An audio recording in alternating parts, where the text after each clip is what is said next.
Olá pessoal, aqui é o Velgas. Hoje é dia 9 de novembro de 2023. Nesse trabalho aqui eu quero fazer uma análise de como é possível ganhar a guerra da Rússia.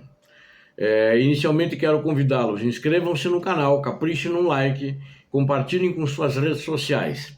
Esse trabalho eu fiz uma análise da entrevista e de um documento que circulou na imprensa elaborado pelo exército ucraniano na pessoa do comandante do exército, general Zaluzhny, que deu inclusive uma controvérsia. A imprensa tentou jogá-lo contra o presidente contra ele. Na minha opinião, é mais um esforço da contra-informação russa, que está procurando enfraquecer o exército ucraniano frente aos aliados, mas até agora não conseguiu nada disso.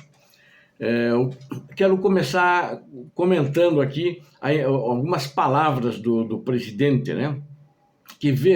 Do presidente da Ucrânia, que disse que não há nenhum impasse na guerra com a Rússia. E de fato não há nenhum impasse. Eu não interpreto que o general Zaluzhny disse que havia um impasse, como a imprensa estava dizendo, que na entrevista ao The Economist ele disse que há um impasse. Na realidade não há um impasse. Vai haver uma diminuição na velocidade da guerra, isso não é um impasse, né? Até por causa do inverno.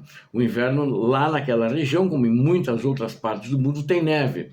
E tanques de guerra, carros blindados movidos a lagarta e mesmo a roda normal não conseguem mover-se rapidamente na neve, e para isso são um alvo fácil e também podem ficar atolados e encalhados na neve, né? Mas ele disse que pode ser que hajam armadilhas e como deve se evitar essas armadilhas, né? Isso é para ganhar a guerra. Agora ele disse uma coisa, o general, ele falou o seguinte: a Rússia não deve ser subestimada, apesar das pesadas perdas que ela teve até agora. Ele citou as perdas, né, que eu já estou cansado de citar nesses vídeos, não vou citar novamente todas as perdas da Rússia. E ele cita: vamos ter que ser honesto, a Rússia é um estado feudal, onde o recurso mais barato é a vida. A Rússia não preza pela vida dos seus soldados. Ela manda-os em ondas a praticamente ataques suicidas. Inclusive agora, 2 semanas, ali na região de Adviivka, alguns soldados, ao vendo que seus colegas não voltaram, que morreram, tinham morrido, não quiseram ir lutar, não quiseram ir para a linha de frente. Os comandantes russos assassinaram esses soldados. Ou seja, sem dúvida, eu não quero parafrasear o general, que a vida é barata para a Rússia, não. A vida não, para o exército russo, para o governo russo, para o ditador russo, não vale nada. Vale a vida dele só, mas dos seus soldados, do seu povo, não vale nada. Mas o general continuou e disse: para nós, no caso os ucranianos, a coisa mais cara que temos é o nosso pessoal, é a vida deles. E está certo ele. Ele tem que fazer uma campanha, uma guerra em que vença, mas também com a perda do menor número possível de vidas. E os riscos para a Ucrânia com isso, claro que são enormes, né? A natureza da guerra está em mudar, principalmente que agora a guerra entra numa nova fase, né? E ele tem medo justamente que a nossa nova fase não entre numa armadilha, né, preparada pela Rússia, porque justamente como a vida de pessoas não vale nada para a Rússia, eles vão mandando gente e procurar sacrificá-los desde que eles avancem e com isso consigam tomar posições, tal como fizeram em Bakhmut. Em Bakhmut exatamente foi dessa maneira que o exército russo agiu.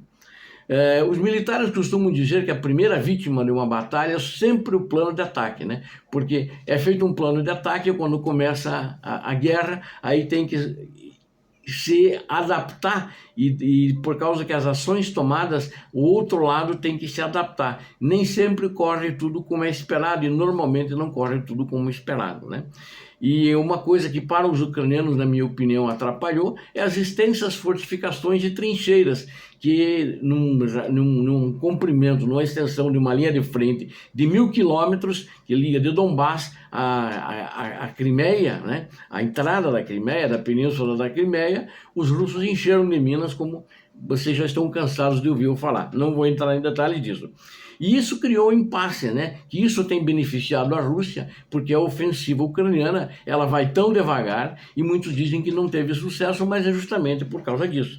E esse país liderado por um ditador sanguinário que não preza pela vida do povo, ele tem também uma base industrial grande, apesar que não está conseguindo suprir todas as necessidades deles face às perdas que eles tiveram, e mesmo que não conseguem mais importar equipamentos do exterior. Mas assim mesmo eu quero reafirmar o que disse o general. A Rússia não deve ser subestimada, ela sofreu perdas pesadas, mas é possível ganhar a guerra. E o general cita aqui 5 condições contra a armadilha que podem fazer ganhar a guerra. Para evitar essa armadilha, para não cair na armadilha, nessa nova fase da guerra que está entrando, né? E voltar a um combate no momento que permita recapturar o território ocupado pela Rússia. O comandante Zaluzny, né, um competente general ucraniano, ele disse que são 5 áreas que a Ucrânia tem que ter profundamente melhoradas, que eles estão trabalhando e ele está trabalhando para melhorar. A superioridade aérea, que está dependendo muito dos aviões F-16, cujo treinamento terminou muito tarde, né?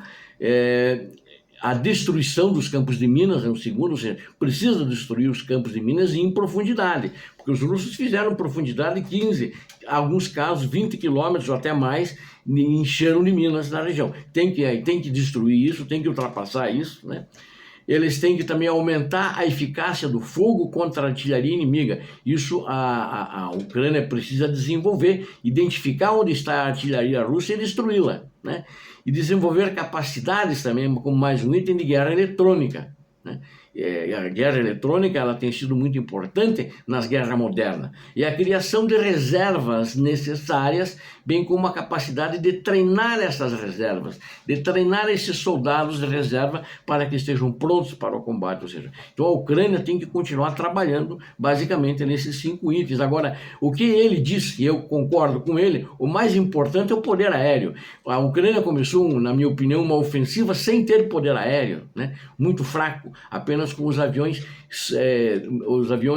MiG-29, por exemplo, né?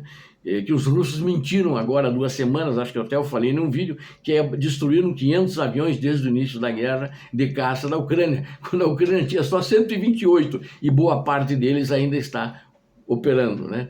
Então o controle do espaço aéreo da Ucrânia é essencial para as operações terrestres em grande escala. Isso referiu-se a esse general Valery Zaluzny, né? E que isso aqui também não vai resolver, na minha opinião, só com a chegada dos F-16 ocidentais, né?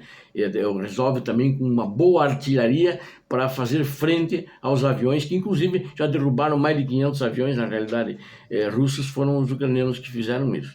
E ela precisa reforçar as capacidades de defesa antiaérea para isso, para melhorar ainda, né?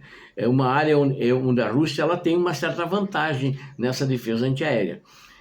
Apesar do exército ucraniano, como eu disse, já destruíram aí em 550, 560 aviões de caça e aviões bombardeiro caça russos, né?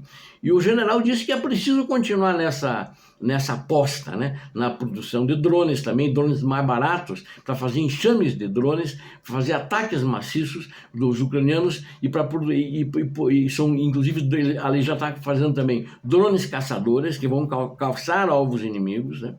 Equipados com redes para caçar outros drones, já são drones mais caros, bem como equipamentos que emitem um falso sinal eletrônico, atraindo as bombas, atraindo os mísseis do inimigo russo, né? Então, e esses drones mais baratos, ele quer fazer enxames para distrair a artilharia antiaérea russa, sem dúvida nenhuma, enquanto eles atacam com mísseis, como eles têm feito isso com muito sucesso, na realidade, onde recentemente mais navios foram destruídos, ataque a campos de aviação, da bases russas, fizeram isso dentro da própria Rússia. Então, eu acho que está no caminho certo a Ucrânia, né? Essa é a maneira que eles vão ganhar essa guerra. Agora vai existir um certo esforço, né? Vai existir um trabalho muito grande ainda do general, e a imprensa internacional, eu acredito que movida até pela contra-informação russa, tentou colocá-la em confronto, dizendo que isso está gerando um impasse do lado ucraniano. Quando o próprio presidente Zelensky estava viajando, ele deu a entrevista, né? E aí o presidente voltou e disse: não há nenhum impasse. E de fato o general concorda que não há nenhum impasse. Então ele está pensando corretamente, né?